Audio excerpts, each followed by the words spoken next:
Hey y'all, I'm Kelly Moody and you're listening to the Ground Shots podcast, an audio project exploring our relationship to ecology through conversations and storytelling with farmers, herbalists, craftspeople, naturalists, artists, and more.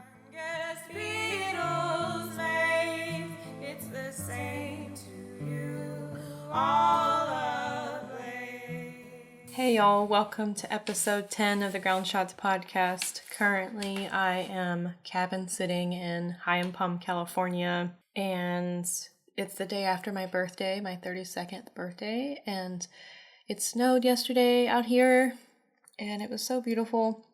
And right now I'm looking out onto the view from the cabin where I'm cabin sitting, and there's snow still in the mountaintops. Some of it has melted where I am, but we went hiking yesterday, me and some neighbors, and up in the higher elevations, and it was just so sweet to be hiking around in a snowstorm. This episode with Adam, who is someone I met in Oregon, and the past couple summers I have visited the land where he lives and some friends that live there, including him. So it's a little bit of an untraditional interview. It's more of like a field recording of hanging out with him on his goat walk. I just thought that it would be really interesting to feature an episode of the podcast that was less of me sitting down interviewing someone and a little bit more of someone's life in the moment and real life, I guess. And it's kind of fun and yeah, like a little non-linear, and that's just what's kind of cool about it. So I walk with Adam and his goats at sunset, and throughout the walk you'll hear him milking the goats, and you'll hear his pig Ragnar, and you'll hear all the goat sounds and us walking through the brush and the woods and going up on this kind of exposed mountain, actually that got clear-cut logged, that's right next to the property where he lives, and he takes his goats up there. So we talk about animal husbandry and goat herding and kind of reach like a spider web into different little worlds and come back to that topic. We talk about Adam's perspective on the importance of grazing culture, a little bit on animal husbandry, and thoughts on defining what domesticated versus wild is, and using our relationships to animals as an example to talk about that. It's definitely an interesting topic that a lot of people have different opinions on, and how humans and animals should be in relationship. So just listen with an open mind. You know, Adam has a perspective about it that is just one to consider among many, and I think there's definitely some good points he has with it all, and I found it really fun to hang out with the goats and watch all the different plants they like to eat, and it was just really sweet, and I'm really glad I got to kind of capture it and get to share a little bit of it with y'all here today. So I have a Patreon for the podcast. I just want to remind y'all, it's been really super helpful to keep this podcast going because it isn't free for me to do. If you have listened to the podcast and feel really excited about it or moved by it, I encourage you to join the Patreon for the podcast and the Ground Shots project, and you can get there at patreon.com/ofsedgeandsalt. I also do botanical research. I haven't really talked about that a lot on the podcast, but this past year I kind of started publishing on my blog for free these extensive kind of botanical profiles on a specific plant or a specific group of plants, like a genus of a plant, and a lot of the information is based on my observations from traveling or farming or just spending a lot of time in certain places, and I have a handful of them published on my blog, and that's at ofsedgeandsalt.com, and both that and the Patreon are linked in the show notes, and you can also find the podcast on that website as well. I think that's it. I want to go ahead and get to this little moment in time with Adam on his goat walk. Happy listening, y'all. Burn, burn with the light that reveals our faces. Burn, burn with the heat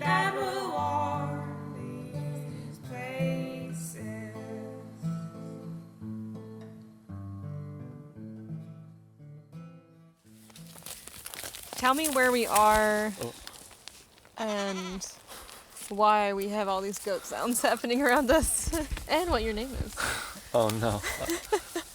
We are in Hood River, Oregon, on the west side of town, just a little ways out in the tree farm where they grow Doug fir trees in a monoculture and clear cut. And yeah, my name's Adam Stolte.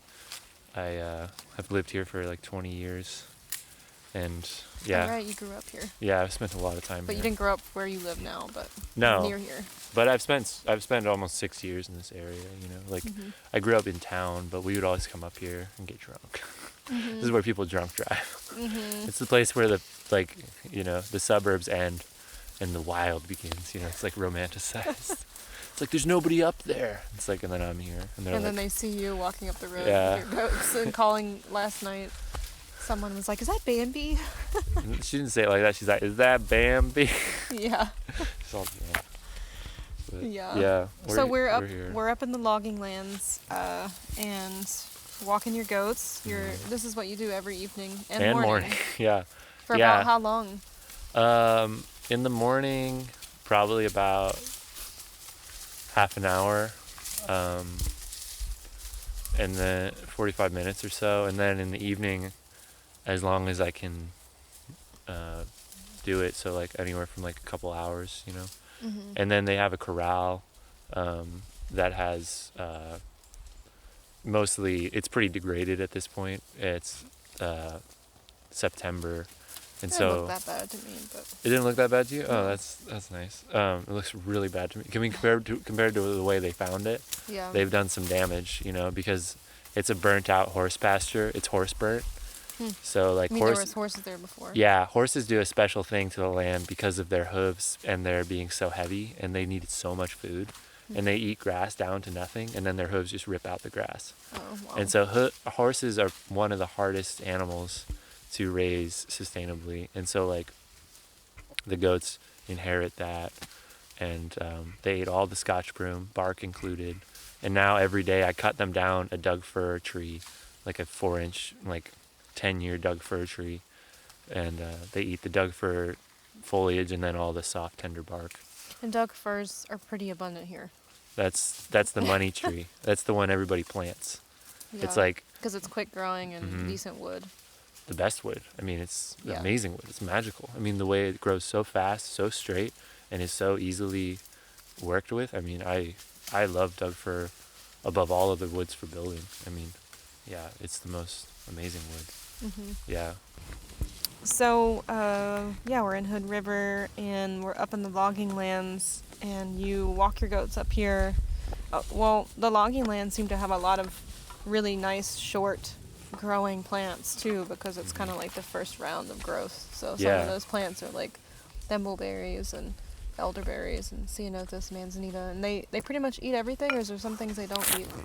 I haven't seen them eat manzanita yet, because I've only been raising goats since March, and so like it's September now, so the whole season, the mysterious time of winter, is still has not yet been experienced on this land, you know. By the goats. By the goats, and so like maybe as their hunger grows and the forage selection dwindles, like they wouldn't really eat ceanothus so hard, but now that all the knapweed has dried out and all the maples and hazels are rather rank, they've become, you know, less succulent over time, then now the ceanothus has more appeal. Like right now they're like going for ceanothus and the ever-present vine maple. Vine maple is a great gift to all the goats. But up here, because like I said, this is the place where people go to free themselves from the suburbs, you know. And so I mean, they come up, but they don't come up so constantly that I would know them, you know. They come up here maybe once a year. Oh, really? And so, like, oh, they are going to follow it. That's funny. Well, not too far. Oh, no, they don't. Oh, no, Peppermint just got stung by bees. Look at her jump. Oh. Oh, Peppermint. The ground nesting hornets, they latch on and they just chew on you. It's terrible. If I was there, I would There's so swipe. many I would get them off of there. stinging things around here. I'm surprised I haven't gotten stung. Well, goats have those sharp hooves, and they're kind of like in the zone where ground nesters live. Yeah. So they're kind of just like asking for it. They get stung a lot. What inspired you to start raising goats? I mean, have you been thinking about it for a while, and then when you finally had the opportunity with your felt trading? Well, no, it was like I just couldn't find decent goats. Like, I called up this dairy that had like La Mancha goats and Alpine goats. Oh, I read that book by John Mianchinsky, The Pack Goat. Yeah, that was what really sealed the deal. I'd had goats in my mind for a while, just because I don't know even why. It was just kind of like, it just seemed like a natural progression of my farming and like my living close to the land. See, look, capers. Watch the capers. That's funny. Oh, Ragnar do a caper. See? Oh my god. Look at Bryn, my little horse. It does seem like Ragnar is trying to do a caper too. Yeah, Ragnar's like turning into a goat. It's funny, they're like running all towards you super fast, and then you think they're gonna run into you, and then they go right around you. Yeah. Hey, get out of my bag. Get out of my bag. Get out of here, Ragnar. Yeah. Did you grow up with like any animal husbandry? No, not at all. I'm like a total city kid. I just grew up in the burbs. Just like Portland, just skateboarding. No, here in town. Right. You grew up Just here. But yeah, I just skateboard and snowboard. I'm just like a lame yuppie dude. Not really. You know, like you meet these people and they're like, I've been raising goats since I was 3 years old. I can read their minds, you know, like you meet those kind of people. I'm not one of those. I'm like so green, you know.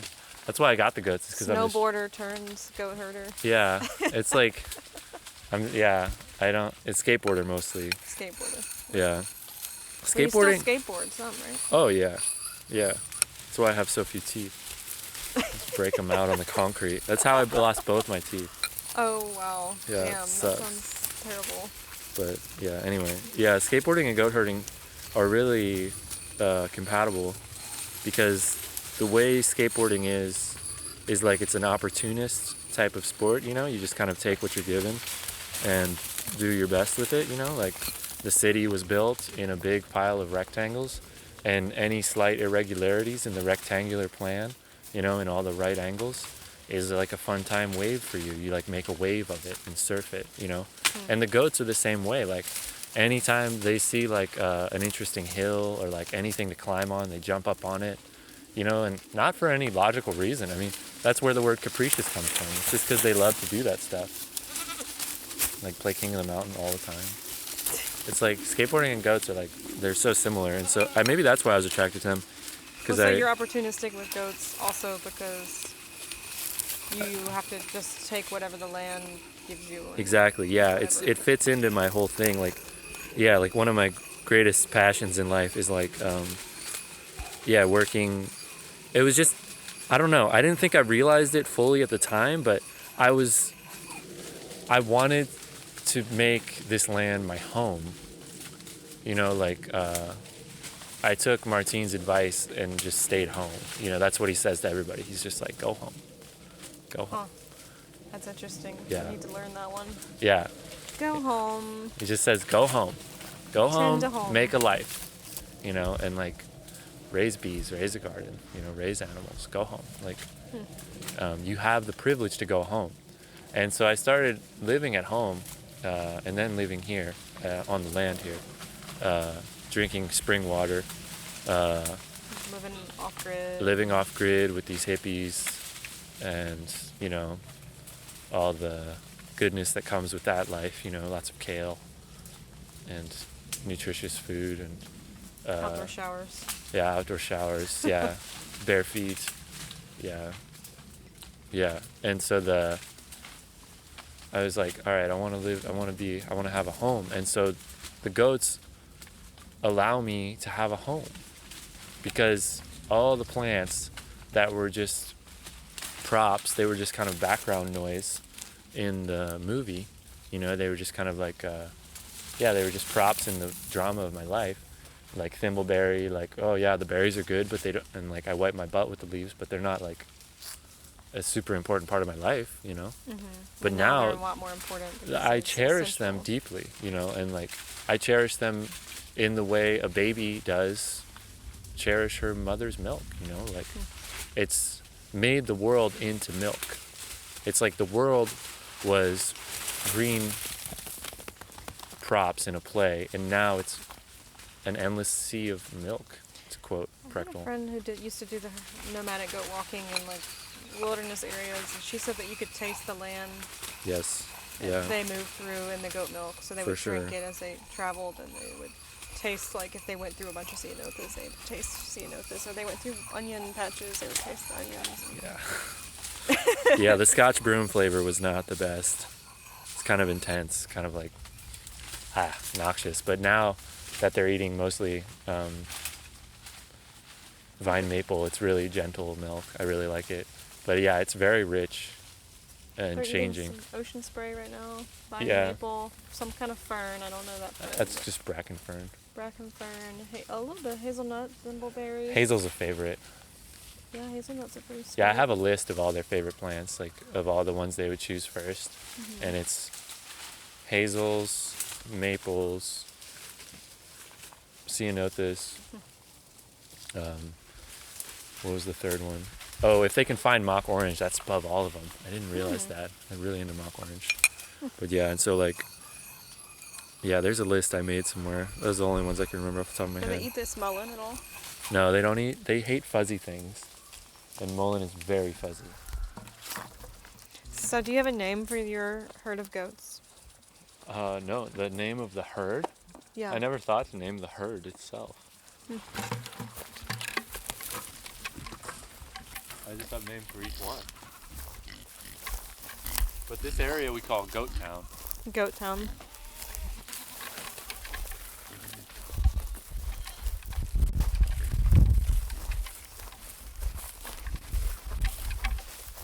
Hey, Rag. What's up, my bro? No, you don't need more food. Come on. Rag.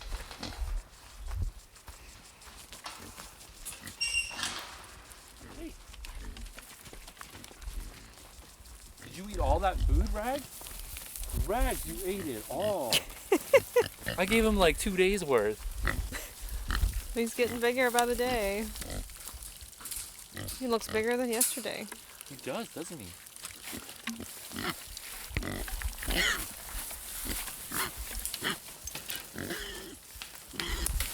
Are you gonna rotate their pasture at all? This pasture?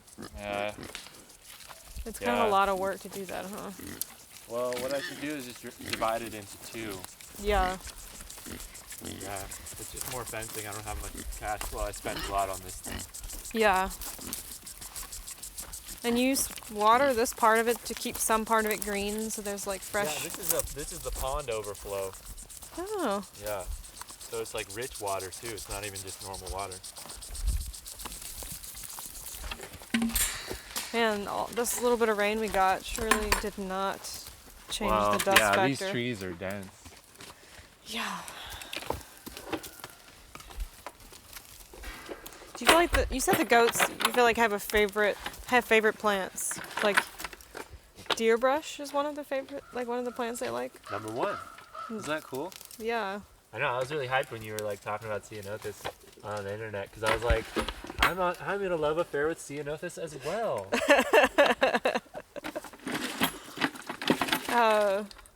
It looks different here too. Like yeah, I'm assuming it's the same. There's so many different kinds. It's I know, crazy. it's crazy. You never, yeah. Never know them all.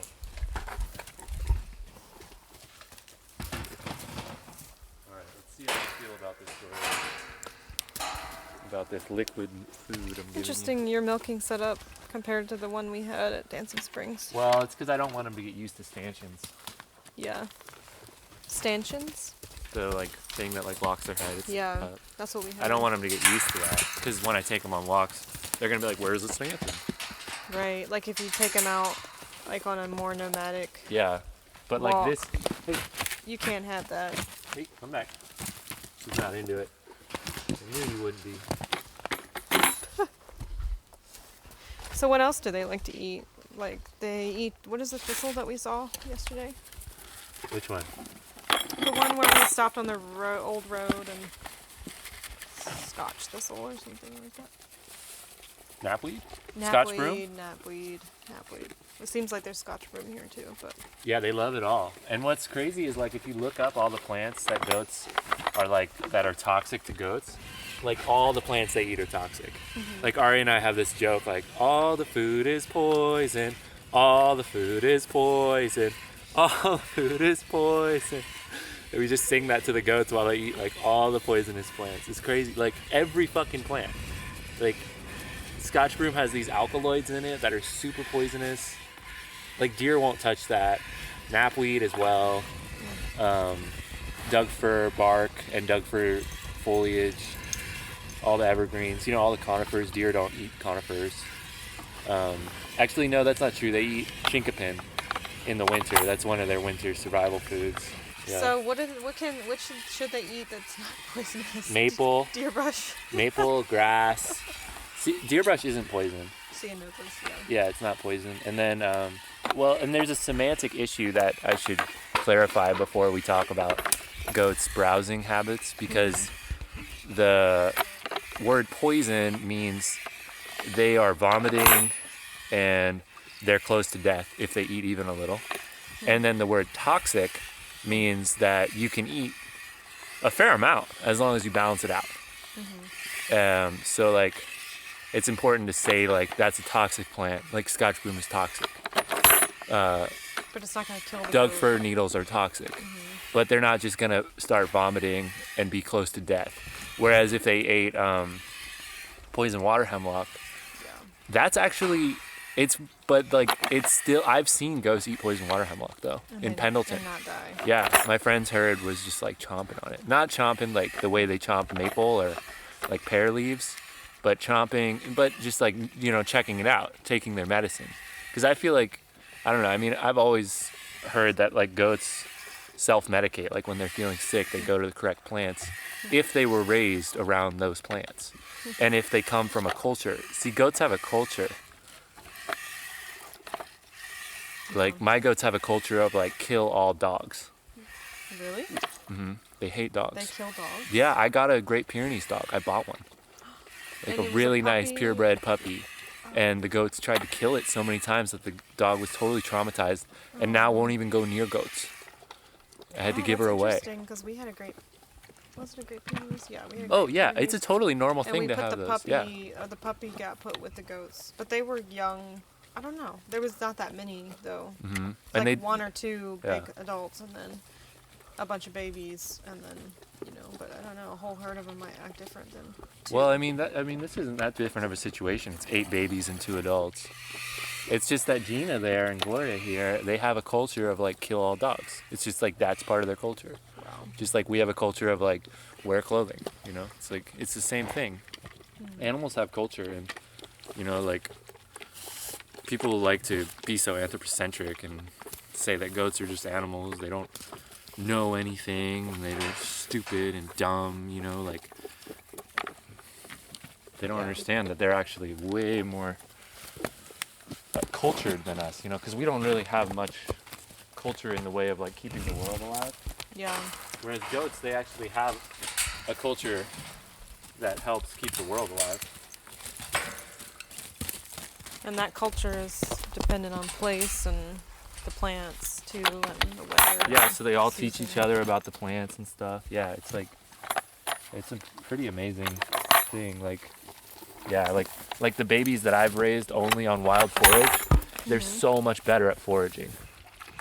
Yeah, I owe a lot to like, to Leela Brown and this other guy, Adam McKinley, both Bolad students who like, just really like accepted my like wanting goats and like wanting to like have animals, you know, like they really supported me in that. Like Adam gave me these 2 pregnant does and 2 wethers for teaching him how to like make felt hats, like teaching him like felting. Oh, wow. And like about felting and like how I felt and stuff. And so like, Gina, could I have some milk? Gina, you consent? Gotta put that in for the vegans. He's like, what are you doing? I don't know. I'm just eating. No, she consented. Her body language. She went like this. She went and like squatted a little bit. It's body language is all goats have, you know, because they don't really. I mean, they definitely communicate with vocalizations, but with humans, yeah. Yeah, with us. But I mean, they have language just like us. They have some weird language, man. Let's say some weird shit. Like they make this sound before they mount. They go like this. They go. Like they kind of like spit on it. It's weird. Ragnar's here. They were like, "What? Why did you make that sound?" Oh yeah, maybe. At least that's what it seemed like to me. Gina's super into the whey soaked grain and hypes. How many of them are you milking? Just 2. Just 2. Yeah. Hopefully, God willing, I'll do 2 next year as well. The daughters of Gina here. And I think I'm gonna cull Gloria because she just, I don't know. I only want to raise La Manchas. I don't like the other breeds of goats. And when you say cull, that means Yeah, harvester, eater. Yeah. And that's not the one that butted me last night, right? No, we need to cull her too. What's that one? She butted me today. Really? It's like really bad. Yeah. What's that one's name? Maple. Maple. She was really sweet, but yeah, she just got traumatized. Yeah. Hurt goats, hurt goats. So, Dwindle. how many goats did you start off with? Just 2 pregnant does. 2 pregnant does that you exchanged for felting advice. No, like a full-on workshop. Like I spent like Oh, a whole 8 workshop. hours like teaching like 5 people how to make their own hat, and they all made hats. And then It was you like got goats out of it. Oops. Yeah, 3 of them survived. Yeah, 1 of them died. But yeah, they both gave birth. One of them gave birth to a big golden boy, and then the other one gave birth to 2 little does, and yeah, they're doing great. Yeah, super healthy. I bottle fed them a bit just so that they would imprint on me, just so that they would know that I was like I was a caretaker of them, you know, so that they would always have that kind of like loving uncle vibe towards me. Oh, there he is. He's all right. And you bottle fed with the milk Yeah. that you're milking. Yeah.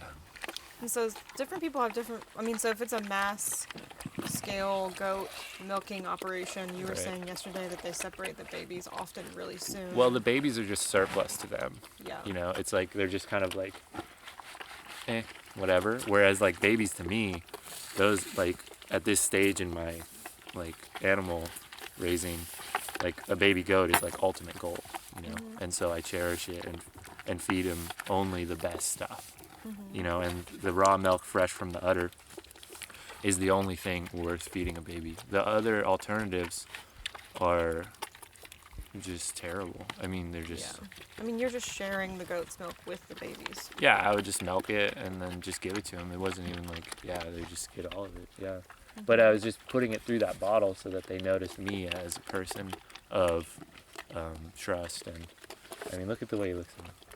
Look at that look. Yeah, you did a little foot thing. Yeah, he does that all the time. He's my boy. Oh shit, I forgot to tape her teats. Oh, hang up, no. I always forget to tape her teats. Well, what does that mean? Well, I like to wean. I decided to wean goats at 3 months, which is kind of like the industry standard. Some people will let them drink milk, you know, to their heart's content off their moms. But I feel like doing it earlier has added value because then they feel the hunger for the browse sooner. And I am trying to raise goats with a culture of excellent forage skills, you know? Yeah. Like they need to be the best because times are going to get lean and they're going to have to learn how to eat pretty much anything, you know? Like I might be like, you know, it's like I want these goats to be as close to deer. I mean, even more than deer. I mean, goats are beyond deer in their foraging abilities because deer, I don't know. Deer are another thing, but I don't know. It's So like, goats and deer are the same, they're related. yeah, they're both ungulates, they're ruminants. They both have, I think they have the same number of toes. That's like the basic feature of like, if you're trying to like define ungulates, you know, like animals with 4 stomachs and split hooves. And so like antelopes, I don't know how many toes they have. I think they might have, I don't know. I can't remember all this taxonomy shit. But yeah, they're very closely related. Yeah, like I saw some goats on the road, or some deer on the road today, and they look just like goats. They look similar. Yeah, except much more graceful and beautiful. Goats are kind of like us, you know. They're pretty slow, and they're pretty down to just lay in the barn all day, you know. It's like we made them in our image. Played God. It's fucked up. If you look at wild goats, they're so badass. Yeah, that guy Jim Corbett, you heard of him? The goat walker guy? He's really famous. Maybe you mentioned him to me. Yeah, once. he wrote that book, Goat Walker, which is like a huge inspiration for many people. I mean, huge number of people chose to nomadize because of him, you know. Did this person write the book? Is that person American? Like Yeah, Western he's from like near Tucson. He's done border work. Like the term sanctuary city was coined by him. Like he started the sanctuary movement. Like he's like a really special guy. Like he taught everyone how to walk goats, and he started the sanctuary movement. Like, what the fuck? And he's super into Don Quixote. Like really. When did he write that book? In like when all the shit was going down with El Salvador, so like the 80s. Were there not people walking goats before that in the States? Or in the so-called United States? Well, we can't say Or for North I can't say America for or sure. He's definitely the person everyone references to me. At least in this country, in like the revival of goat walking, basically. Well, he grew up as a cowboy and a shepherd. So, I mean, what he did was just a spiritual extension of his normal livelihood. He took it to a spiritual place where, and he used Don Quixote as his muse. Like the book Don Quixote is a really, really dense book with a lot of information in it. And like he used that as a way to experience, like as a framework. You know when you read a book and you get the person's accent stuck in your head? Like you read Mark Twain and you're talking like, you know, like you talk? It's like... Like I talk. Yeah, like, hey Huck. You know? Huh. It's funny to be able to get that through writing, you know? That shows that you're a good writer. Yeah. Yeah. So Writing with your own actual voice. I don't think I actually really do that much. I say y'all, but... No, I think you do. Depends on what I'm writing about, I guess. Yeah, if you're writing like... Yeah. Academic-y stuff tends to lose that a little bit, but... I feel like it's about quantity too. Yeah. Like voice comes out Over time, and Martìn uses the expression rehydrate when he talks about old stories. Like this session around, he gave us how many stories? He gave us like 6 old folk tales, whatever called folk tales. They're like really important stories from a few different cultures. A couple of them Native American, and then a few from Moldavian in Russia, one from Russia. And so like he gave us all these stories that are really old, and they've been translated and a million times, and like were copied down pretty late in the game. You know, the Native American ones especially are kind of offensively distilled and then diluted. yeah, taking oral stories and then try to put them in like linear English language, and also our idea of what stories are supposed to be, like with like a neat bow on the end and stuff. Yeah, and so Martìn gave us these stories, and he's like, these are really dear to me, even though they've been, I can't remember the way he says it, but even though they've been like changed. And so he like, yeah, it's really interesting. Like, if you can rehydrate the stories. Like if I had read Don Quixote like 5 years ago without having read Jim Corbett's book, I wouldn't have understood Don Quixote at all. Huh. Okay. So Jim Corbett like gave me a key to this epic place I can go in the world of Miguel de Cervantes, like the writer of Don Quixote. Like, that was a really important thing he did. You know, like, this guy is, I don't know, I gotta read all his books and find out more about him. He's really an interesting guy, this Jim Corbett. His book is really strange. It's like called Goatwalking, and then the first 3 chapters are Goatwalking, and then like the next 12 chapters are about his work with the border and like sanctuary and like moving El Salvadoran refugees across the border and giving them sanctuary in Tucson and Nogales. And like going to like the immigration detention centers and like helping people, working with the Catholic Church, because the Catholic Church is a huge part of the sanctuary movement. Yeah. And so somehow the goat walking is connected to that. Well, it's connected because the goat walking is his spiritual practice. Because he's a Mason, he's like, and Masons, the way they pray is just by sitting in silence. Wait, he's a Mason? Mm-hmm. Yeah. But he's like not a real Mason. He's not a Mason like the normal Mason, you know? I don't know. He's not like, he doesn't go to the Masonic Lodge kind of Mason? No, he doesn't go there. Oh, okay. Because like if you're a real Mason, like a real Freemason, you don't do that shit. He's like a radical Mason. He's like, he goes to the very root of what Mason is. I don't know. You gotta read his book. It's too unbelievable. So you were saying yesterday that...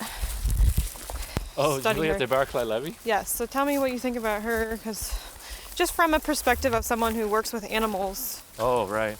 I mean... Well, I mean, her stuff on animals is pretty sound, but her container, her presentation of her knowledge is toxic with its absolutism and its purity. Yeah. I mean, the use of seaweed. I mean, her beautiful story about seaweed and just all the time she spent in the Mediterranean alone is like invaluable to anyone who's in this wilderness of animal husbandry, you know, where everything's chemical based and allopathic and just nasty, you know, like, is that the right word? You know, when you treat after the problem? I think that's the word used to talk about, yeah, basically, maybe that is the way to say it. Allopathy? Like Western medicine based on like symptoms, and then you try to cure it. Yeah. Instead of like working with the whole system. Yeah. And trying to create a healthy system. Yeah. She works like that, and because that's just how folk herbalists work. I mean, there's no other way to work. If you don't have any money and you don't have any access to chemicals, it's like there's no other way to do it, you know? Yeah. It's like that's just what you do. That's what's around you, you know. Ragnar. I love that this herd of goats that we're walking with right now also has this giant lone pig. And it's not even that old. It's not even that big yet. 2 months old. 6 months from now, what do you feel like your herd's going to look like? It seems like you're probably going to eliminate a few and gain a few. Yeah, I mean, yeah, I'm going to freshen a couple of these doelings. And and then cull a couple, and then they'll be big, and then I'll have pack saddles for them, and so I'll start romping, going romps, wanderings, just where you walkabouts, extended walkabouts, like sleep overnight with them places. For long term, like just going and going, never stopping, and trying to find some kind of rhythm in the land, you know. Yeah. So your long-term goal is to be able to take them on long trips. Yeah. Across the land, different places. And yeah, I really just want to. I don't know. It's like. Yeah, I read this book called The Silent Step, which is by. Oh my gosh, I can't believe I forgot his name again. He's a Kazakh. He's like 10 years old when the Stalinist, I don't know how to say, what's the term for it? You know, when like communism became like Lenin's dead and Stalin takes over and Stalin rules with violent oppression, you know.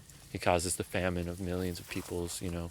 and he took Kazakhstan and tried to turn all the indigenous nomadic peoples into sedentary wheat farmers. And he prosecuted this boy's father for having too many goats and too many cows, too many camels, because that's the whole communist thing, right? It's like, if you own so much, we'll take it from you and punish you for being an oppressor of the working, like poor, of the peasant class. And so this boy's father, even though he didn't really own land, he just owned a lot of animals, was prosecuted as a small landowner.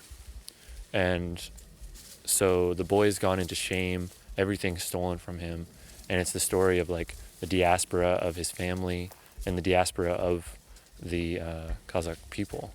And so reading this story really changed the way I saw animals, because there's this tone of the boy and of this story that's different than anything I've ever heard, because to them, I mean, animals are freedom.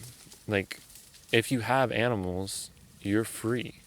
Like, the word Kazakh, according to Jim Corbett, means I was once a slave. So it's a whole country of I was once a slave. Kazakhstan, it's like, and so and so this boy, he gets everything stripped from him, he's like, he has nothing, like not even like a house to live in. He's like going from relative to relative who are like hiding him because there's punishment just for taking in Kulak's son, there's punishments for that.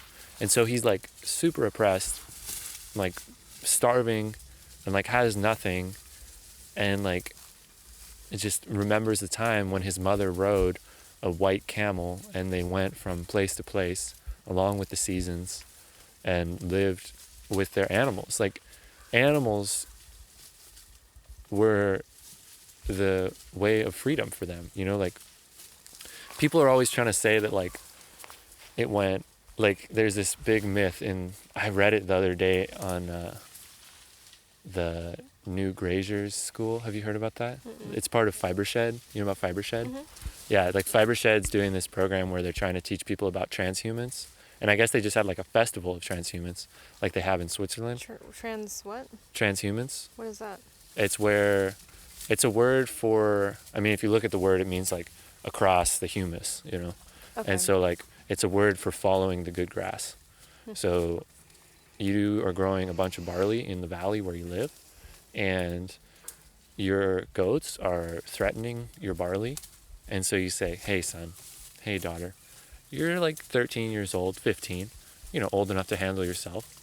Take all these animals up into the mountains, have them eat the sweet meadow grasses of the high alpine areas while there's no snow there and while it's so rich. And let this barley come to fruition and ripen here. And then come back down after you've made all the hard cheeses, after you've made Swiss cheese and like all these cheeses that are hard and dense, a milk preservative. And so they'd come back down with their big wheels of cheese and their pack saddles, and there'd be a big festival. And there'd be athletic competitions and stuff. Like, I don't know. I read that in The Vegetarian Myth. Did you ever read that book? No. That's a good one. But wait, you were talking about the Fibershed. Oh, right. And how transhumance is what the Kazakhs did, Like, they moved with the grass. They followed the good grass. So the Fibershed's starting... They're trying to bring awareness of this simple, the most basic human phenomena. And I was reading on their website how they had a play at the festival, and they gave a brief synopsis of the play where they described in 15 minutes, like 15,000 years of human history, where they described this false chronology of humans being hunter-gatherers, and then humans being nomadic peoples, and then people being sedentary peoples. See, there's like this false thing that people think like nomadism is before sedentary life, where nomadism is actually a reaction to sedentary life. Nomadism is like I can't handle this anymore. All these landlords are oppressive. I'm leaving. That's what nomadism is. Yeah, it's not so easy to generalize like this, and this. There's so much more complexity in like how it all happened in different places and different cultures and like why. Mm-hmm. And like, for example, with the Kazakhs, they grew millet. They would plant a huge field of millet and then just come back for it when it was ripe. It's like, that's the best of both worlds, is it not? I mean, it's like you get all the nice starch and that safe food crop, you know, that's not so, you know, polarized as like all your goats dying. You know, the millet's just there. So you're saying, too, that the romantic idea around nomadic animal is it pastoralism as you would call it, or like peasantry, or I mean, what is the word? Peasantry is not the word. That's human. That describes humans. Well, yeah, like pastoralism. I mean, it's so it's like slightly romanticized, but at the same time, there's just this like thing that people think that like they just think pastoralism is a thing of the past and that it's not there for us. It's always here for us. Yeah, I mean, it's even always in here for us. The grid in the world of capitalist society that's gone awry, there's always, here we are in the logging, we've walked up to the like higher elevation where there's no trees or fewer trees, so we can see a big view. Yeah, because it's clear cut. There'd be old growth here if it wasn't. I mean, I guess I always felt like looking at something like raising goats from the perspective of like someone, I've lived on a farm where we had a couple, and just thought, wow, how would you make this work as a life that you live all the time? Mm-hmm. You know, it's tricky when everything's private land, or you need to figure out, like, I mean, yeah, I don't know. Like, I guess depends on where you are in California. A lot of places there's like open space, so-called, or wildlife preserves, or BLM land, places that would allow you to move through, you know.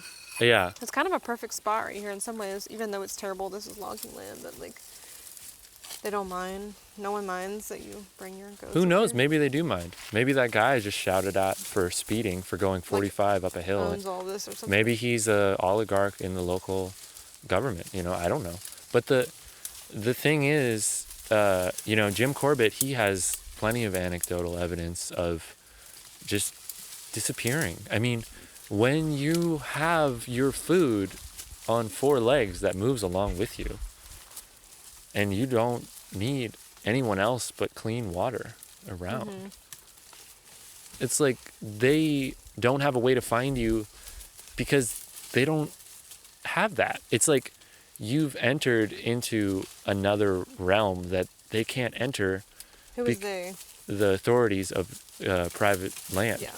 Like when you walk out with goats, yeah, you leave behind little tracks from goats. But goats are really hard to track when they're in a herd because they all go in different directions, all looking for things. So there's many false ends of a goat herd moving through the land. It would be hard to control if like every human being had their little herd of goats. It'd be like, how do we deal with this? Yeah. No, like I tried to track these goats because I dropped something in the forest and I tried to track our steps. And like I just went in every direction. Like the goats' tracks led everywhere, because they'll go and they'll turn around. Like they're the ultimate subterfuge to like people trying to track you. So there's a lot of people that feel like humans domesticating animals is like not a good thing.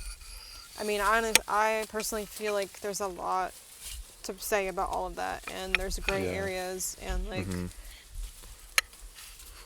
you know, like the way that you're doing it is different than a big factory kind of domesticated animal scenario. So I guess, what would you say about that? I mean, you've read a lot of history about human relationships with animals. I mean, and it seems like that as long as humans have been human, they have been paired with animals in some form. I don't know. Maybe I don't know. But what do you think? Well, yeah, I mean, domestication just means to make of your home, right? So, like, it's like you just made these animals of your home. It's not really a negative thing. It's just that they're part of your home now. I mean, the thing that's really in question here is how you make them part of your home. Not really that you made them part of your home, you know? Because, like, I think domestications can be so evil that it's the worst thing imaginable. I mean, those long sheds in Central California, when you're driving through them, those feedlots, those are like the ultimate center of suffering. I mean, the cow is the most sensitive animal.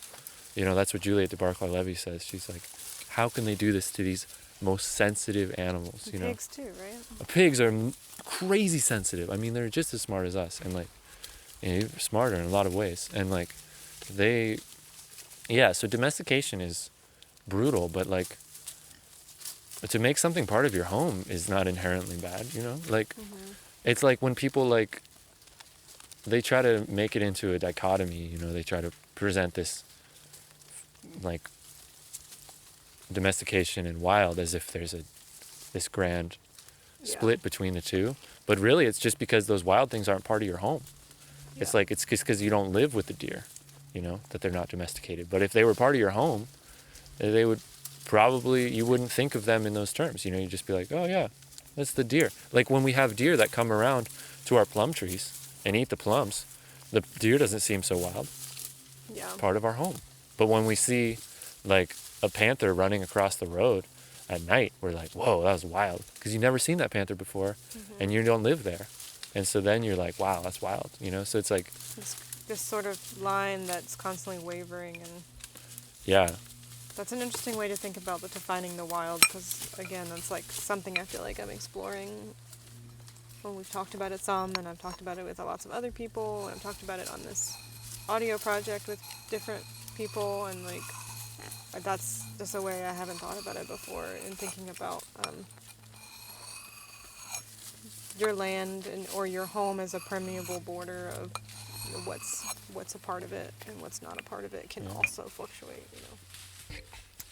So if other folks are interested in doing this kind of thing but feel intimidated by it, where would you tell them to start? Read books. Read the Goatwalker book by Jim Corbett. Read David Mackenzie's Goat Husbandry. Read John Mianchinski's The Pack Goat. Read Juliette de Bairacli Levy's Guide to Animal of the Farm and Stable. You know, like read all the books you can. Because, I mean, there is a vast, if you know nothing of animals but have an interest, you have a lot to learn. Because, I mean, they are intuitive, and goats are probably the most resilient of all the animals. They get the least diseases, but there's still much to learn. And the books that I've suggested are incredible resources.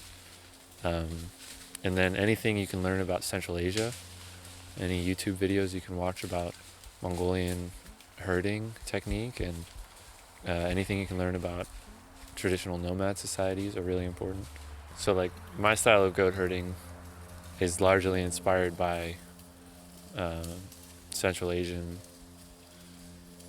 nomadic culture, and so like that's the resource I suggest, because it's one thing to be like, I think I was kind of off put by always getting animals because of the terrible prejudice that city people have against farm folk, like against people that would live on farms and would milk cows, like as if they're like, you know, second class people that are stupid and inbred, and you know, all those terrible I've had prejudices. Prejudice imposed upon me too, being from the country, but in subtle ways. And then like what you're saying, it was subtly internalized yourself. Yeah. Like, and so to turn towards that feels like this interesting. Yeah, and so I think I went around that in order to have my animals near me. And I went through Mongolia and Kazakhstan and through Jim Corbett. Did you've never been to Mongolia? Though? No, I've never been there. But I've read a lot about them and just have learned all I could about them. I mean, I'll go eventually. I have friends who've gone and they've told me all their stories. But yeah, that prejudice is very daunting because no one wants to have that on them. Like, I never wanted to be that farmer that was like that, you know? Like, I always wanted to be around animals, but that really held me back. And it's also interesting that there's a prejudice against it, and it's seen as a privilege to be able to choose it rather than it be what you're given and that there's nothing else. Right.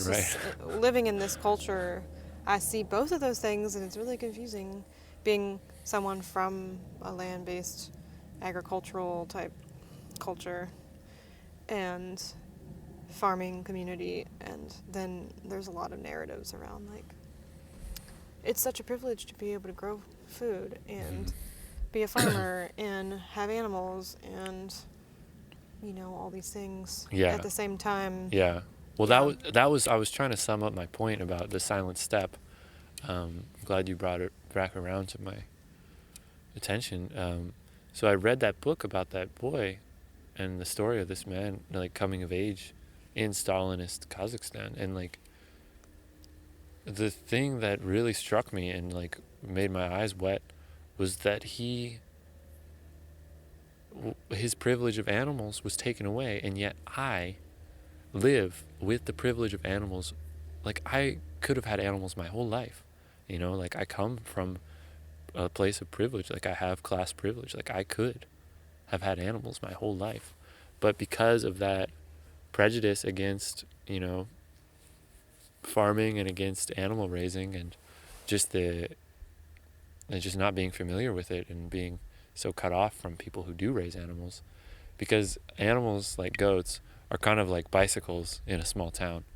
The super rich and the super poor, those are the people who have goats and ride bicycles in Hood River. Huh. It's like the people who have way too much money and the people who have absolutely no money. Those are the two. It's a very interesting thing. It's like the middle class is like, we're fine. We can just buy a gallon at the store. Whereas the poor are like, shit, can't even afford to have a gallon at the store. And then the super rich are like, have it for fun. And then the super rich is like, yeah, it's hobby farming. So everybody always thinks I'm a hobby farmer, because I'm not that poor, you know. Like, I could afford to go buy a gallon at the store, you know. And so, like, I don't fit into people's narrative of, like, what people do. And so it's difficult for them to have a container for the way I act around animals. And so they're oftentimes offended by it. They're kind of like, well, what are you even doing? Like, why do you even have this? What are you even doing? You must be crazy. And it's like, oh, okay. We had a lot of people pass us on the road on our little walk up into the logging area and back, and it seemed like some people kind of were curious and like, oh, this is kind of cool way, and other people were kind of like, whatever, you know. Yeah, I don't know. It's a strange opinion people have of the goats. I don't know either. I don't know. I can't. Yeah, it's so varied. I mean, yeah, it goes all over the spectrum. But it's How do you difficult. feel like it would look if you did do a walk, say you walked from here to the Southwest and back or something? So Oregon to like New Mexico and back. How would it look if you were in a place where everyone's land was all private land? How would you figure out like how to feed your goats? Just don't go to Virginia. It's fine. Whatever. Virginia's off limits to me. There's all the pawpaws. Public land in Virginia, but not where I'm from, really. But yeah, no, it's a special you just privilege. have to get permission from people a lot, you know. Yeah, well, and asking permission is definitely a important part of my life. I mean, you heard me ask the permission of the goats, you know. It's an important aspect of everything I do. But the private land, I mean, it's a special privilege of the West to, you know, the Western United States with all its supposed wilderness. It's like, it's a special place. It's not, you know. You can find corridors that you could walk through that would allow your goats to free range. Yeah, like the Great Basin. Yeah. Or We should do a walk through the Great Basin. That'd be fun. Yeah, I love the Great Basin. It's the best. it still blows my mind. We got to bring donkeys. Expands itself every time I go there, like what I discover. It's too big. It's too big to understand. Like, it's amazing. It's just like, what the fuck is this place? Mm-hmm. How does that look like staying home? Oh yeah, that's the name of my sitcom. Stay at home nomad. Because it's obviously not staying at home, but then it's like maybe making home as you go, or you come back home. Nomads have homes. They just have multiple. You know, it's like nomads don't just wander so freely. I mean, they do, but they know where they are. I feel like as a human nomad at times, I feel like I've created places that feel like little homes, like coming here for the past 2 years and then going to Idaho the past 2 years and parts of California. Like, I have places I go back to intentionally, you know? Yeah. Or I seem to be drawn back to, like, oh, I'm here again. Okay. What are these goats doing? They're so funny about the pear trees.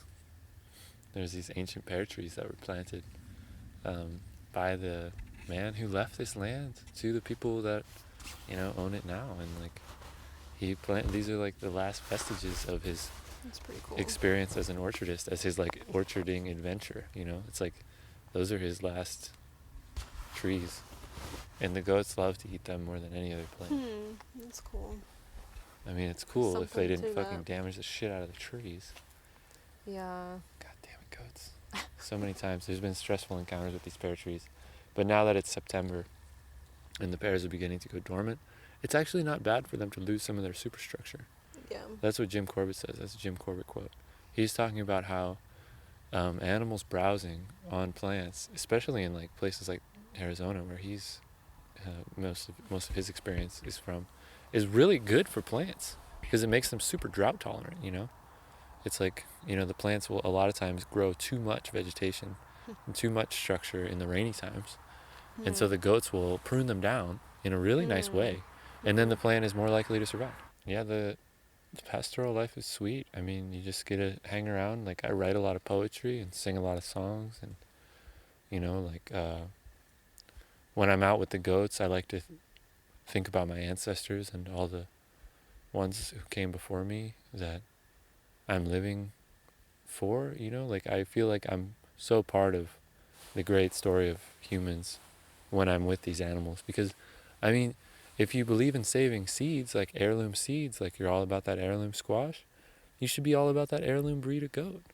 Because, I mean, they're the same thing. They're both gifts from our ancestors that need to be cherished and need to be kept up. I mean, just like you wouldn't let the squash breed with another squash that you got from Walmart, you wouldn't let the goat breed with another mediocre goat. So, like, these are all our responsibilities to keep going. And, like, the breeding of goats is a deep art that I feel like very devoted to and really interested in, and like I really want to do that in the future and like just keep on, because like, what do you want to leave behind? You want to leave behind a big concrete slab with a nice house on it that's just going to rot away and turn into a big obsolete junk pile?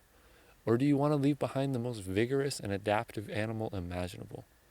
Like, I want to leave behind a nice goat herd. You know, because like the thing they leave behind is questionable. True, they can leave behind deserts, but hopefully they'll just leave behind a place that's better for deer and better for elk. I just want elk to thrive, really, because elk meat is much better than goat meat, much better. And elk are so much more, I don't know, they're hard to compare, but the meat of an elk is definitely my favorite meat. And so like if I could bring the elk and hear them, I don't know. You ever tried to track an elk? It's like impossible. It's fucked up. They're like ghosts. You ever tried? No. Dude, it's like fucked up. I tried to track them and I thought it was the most obvious tracks, and like then it just disappears. I'm like, where did it go? But anyway. We're not leaving the land better for elk, for humans to eat them necessarily, but also just for the elk's sake. Yeah, just for the elk's sake. But like, I'm kind of hungry, and I was just thinking about elk meat. Yeah, I'm kind of hungry too. Here we are again, another interview at dusk. Cold and hungry. I feel like I keep doing that. I need some elk meat. If you all got any elk meat, send it to Kelly. That's a Patreon payment. Big elk jerky bag. That'd be nice. Yes, I would accept elk instead of money, for sure. Yeah, sliding scale. Get a roast, 2 roasts, 3 roasts. Yeah. Well, thanks for having me along on your walk with your goats. Yeah. Through the forest, Douglas Firs, and up to the deer brush and maples and hazelnuts, and back down here again to the Douglas Firs here at dusk. And yeah, it was fun. And yeah, thanks for talking with me. This episode of the Ground Shots podcast was produced by Opia Creative. Our music is by Mother Marrow. If you'd like to help us continue to make this audio project a reality, consider becoming a monthly supporter on our Patreon page at patreon.com/ofsedgeandsalt, where we have rewards like entry into patron-only giveaways, additional audio interviews, extra educational content, and much more. You can also share our work and give us a review on iTunes. Visit our website at ofsedgeandsalt.com to see what else we're up to and a log of our episodes when they come out. Check out our show notes for information about how to find us and our guests. Until next time, y'all, thanks for listening.